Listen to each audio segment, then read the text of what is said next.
സോക്രട്ടീസിന്റെ അന്ത്യ നിമിഷങ്ങളാണ്. ചെയ്ത കുറ്റം ഏതൻസിലെ ദേവന്മാരെ ആരാധിച്ചില്ല, യുവാക്കളെ വഴിതെറ്റിക്കുന്നു. വളരെ വലിയൊരു തത്വശാസ്ത്രജ്ഞനായിരുന്നു. ഈ അന്ത്യനിമിഷങ്ങളെ കുറിച്ച് ഇങ്ങനെയൊരു സംഭവ കഥ കേട്ടിട്ടുണ്ട്. ഹെംലോക്ക് എന്ന പേരുള്ള വിഷം സോക്രട്ടീസിനെ കുടിപ്പിക്കുന്നു. അന്ത്യനിമിഷങ്ങൾക്ക് വേണ്ടി കാത്തു നിൽക്കുന്നു. കൂടെ നിന്നിരുന്ന ഓരോരുത്തരായിട്ട് ഓരോ കല്ലെടുത്ത് എറിയുന്ന ഒരു രംഗമാണ്. സോക്രട്ടീസിന്റെ അരുമ ശിഷ്യനാണ് പ്ലേറ്റോ. പ്ലേറ്റോയ്ക്ക് ഗുരുവിനെ കല്ലെടുത്ത് എറിയാൻ തോന്നുന്നില്ല. എങ്കിലും മറ്റുള്ളവർ ചെയ്യുന്നത് പോലെ ചെയ്യണ്ടേ എന്ന് വിചാരിച്ച് പ്ലേറ്റോ ഒരു പുഷ്പം കയ്യിലെടുത്ത് അദ്ദേഹത്തെ എറിയുകയാണ്. ഈ രംഗം കണ്ട സോക്രട്ടീസ് ഇങ്ങനെ പറഞ്ഞു എന്നാണ് പറയുന്നത്: പ്ലേറ്റോ, മറ്റുള്ളവർ എറിഞ്ഞ കല്ലുകൾ എന്നെ വേദനിപ്പിച്ചില്ല, പക്ഷേ കല്ല് എന്ന വ്യാജേന നീ എറിഞ്ഞ പൂവ് എന്നെ വളരെയധികമായി വേദനിപ്പിക്കുന്നു. കല്ല് എന്ന വ്യാജേന എറിഞ്ഞ പൂവ് വളരെയധികമായി വേദനിപ്പിക്കുന്നു. ഈശോ തന്നെ ഒറ്റിക്കൊടുക്കാൻ വന്ന യൂദാസിനോട് പറയുന്ന കാര്യം: യൂദാസേ, ചുംബനം കൊണ്ടാണോ നീ മനുഷ്യപുത്രനെ ഒറ്റിക്കൊടുക്കുന്നത്?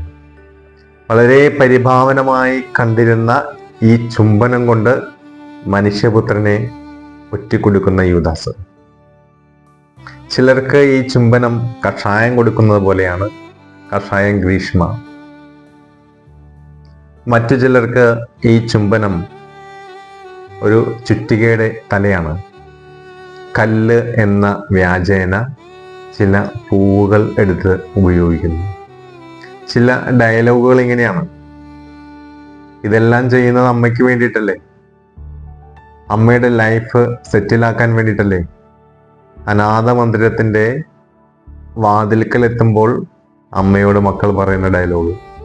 എന്നാൽ ഇനി നമുക്ക് പിരിയാം, ഇത്രയുമൊക്കെ ആയതല്ലേ, ഇത്രയുമൊക്കെ സ്നേഹിച്ചതല്ലേ, ഇനി നമുക്ക് പിരിയാം. കാമുകൻ കാമുകിയോട് പറയുന്ന ഡയലോഗ്.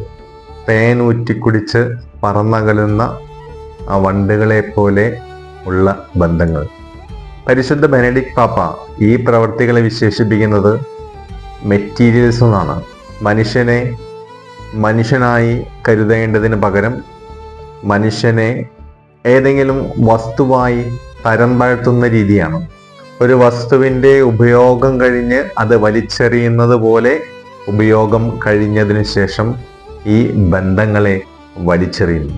സ്നേഹത്തിന് വേണ്ടിയാണ് എല്ലാ മനുഷ്യരും കേഴുന്നത്. സ്നേഹിക്കപ്പെടുന്നതാണ് എല്ലാവരുടെയും സൗഭാഗ്യം. എന്നാൽ ചില ചുംബനങ്ങൾ സ്നേഹത്തോടുകൂടെയാണോ എന്ന് പര്യാലോചിക്കുന്നത് നല്ലതാണ്. ദൈവം അനുഗ്രഹിക്കട്ടെ.